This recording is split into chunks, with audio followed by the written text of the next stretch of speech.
Perhatian, cerita ini hanya fiktif belaka. Jika ada kesamaan nama, tokoh, tempat kejadian ataupun cerita, itu adalah kebetulan semata dan tidak ada unsur kesengajaan. Terima kasih. Bab 15. Saat berada di dalam mobil, sedari tadi mereka hanya membisu satu sama lain. Ratna terus menangis walau tak mengeluarkan suara.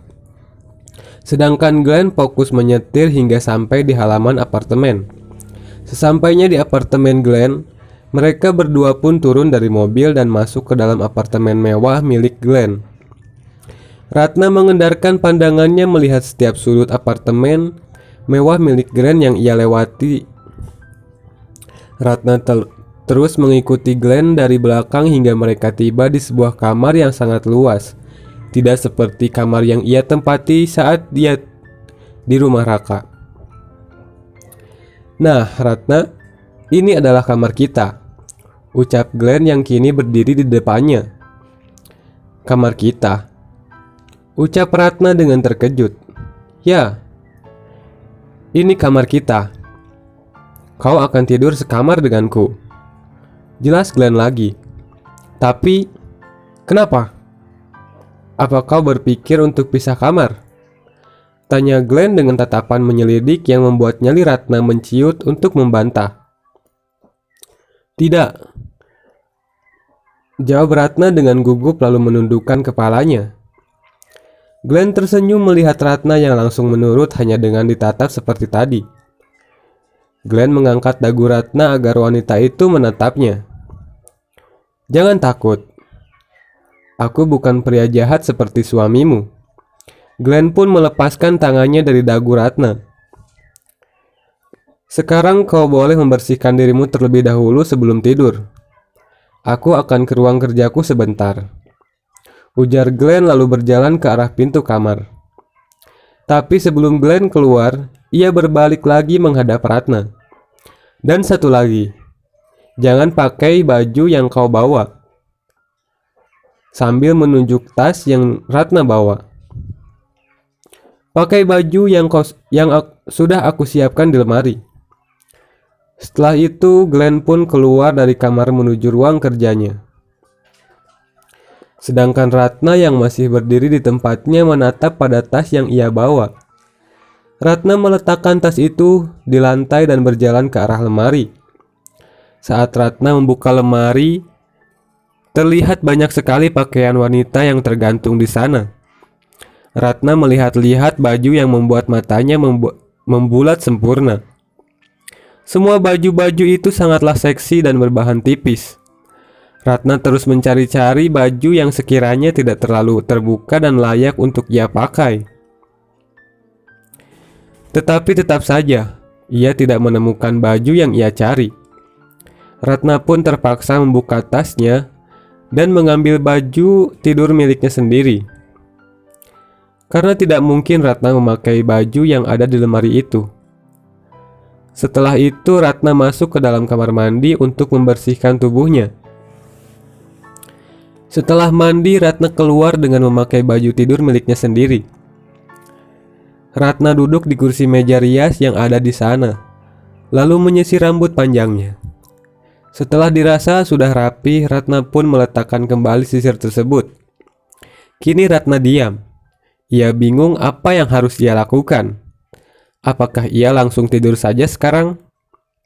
Karena waktu sudah menunjukkan pukul 12 malam. Tapi Ratna juga bingung. Ia harus tidur di mana? Ratna takut jika Glenn tidak mengizinkannya tidur di kasur. Akhirnya Ratna memilih duduk di sofa. Sekitar 20 menit Ratna hanya duduk manis di sana. Jujur, Ratna sangat bosan. Ia ingin menyalakan TV agar menghilangkan rasa bosannya. Tapi di sisi lain Ratna juga takut jika Glenn menganggapnya terlalu lancang karena menyentuh berbagai barang di kamar pria itu. Pintu kamar terbuka dan menampakkan Glenn di sana. Saat Glenn masuk, Ratna seketika menjadi gugup. Jantungnya berdebar kencang layaknya sedang lari maraton. Tapi Ratna terus berusaha bersikap tenang dan tidak menampakkan kegugupannya. Glenn berjalan mendekati Ratna yang sedang duduk di sofa. Ia menautkan alisnya melihat penampilan Ratna. "Baju siapa itu?" tanya Glenn. "Ini bajuku," ucap Ratna yang berusaha menjawab pertanyaan Glenn. "Bukankah aku sudah mengatakan jangan pakai baju milikmu? Pakai baju yang aku siapkan di lemari," ujar Glenn dengan nada bicara yang terdengar tegas. "Tapi bajunya sangat tipis. Aku tidak bisa memakainya." Meski Ratna dibuat takut dengan perkataan Glenn, tapi Ratna berusaha untuk menjelaskan. "Kau bukannya tidak bisa, tapi kau tidak mau memakainya," ucap Glenn yang meluruskan perkataan Ratna. Glenn berjalan ke arah lemari dan mengambil salah satu gaun tidur berwarna putih lalu memberikannya pada Ratna. "Ini, pakai baju ini. Jangan menolak perintahku," sambil menyodorkan baju itu kepada Ratna.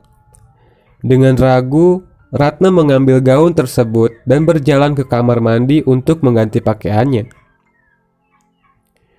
Saat di dalam kamar mandi, Ratna melongo melihat gaun tidur tipis dan tembus pandang. Ratna meringis mengingat dirinya sudah harus memakai pakaian seperti ini. Dengan terpaksa, Ratna membuka baju tidur miliknya dan memakai gaun tersebut. Saat menatap ke arah kaca, dirinya dibuat malu sendiri dengan penampilannya sekarang. Ratna merasa orang yang ada di dalam cermin itu bukan dirinya, tetapi lebih seperti wanita penggoda yang pernah Ratna lihat. Sedangkan Glenn yang kini sudah berganti pakaian tidur dan berselonjoran di atas ranjang merasa heran karena sudah 30 menit Ratna belum juga keluar dari kamar mandi. Glenn pun beranjak dan mengetuk pintu kamar mandinya. "Ratna, apa yang sedang kau lakukan? Kenapa lama sekali?" teriak Glenn dari balik pintu. Ratna yang mendengar suara Glenn seketika menjadi gelagapan. Iya, tunggu sebentar," jawab Ratna. "Cepatlah." Glenn kembali naik ke atas kasur dan bersandar di sandaran ranjang. Ratna keluar dari kamar mandi dengan kepala yang menunduk sembari menutup bagian dadanya dengan lengan. "Kenapa kau malah diam di sana? Kemarilah." Glenn menepuk-nepuk kasur di sampingnya. Ratna berjalan ke arah ranjang dan berhenti saat ia sudah sampai di dekat ranjang tersebut. "Ada apa dengan tanganmu?" tanya Glenn ketika melihat tangan Ratna terus menutupi bagian atas tubuhnya. Ratna menggeleng-gelengkan kepalanya dengan cepat. "Jangan menutup-nutup tubuhmu seperti itu. Aku tidak suka," perintah Glenn yang seolah tahu apa yang dilakukan Ratna. Perlahan, Ratna mulai membuka tangannya dan bersambung.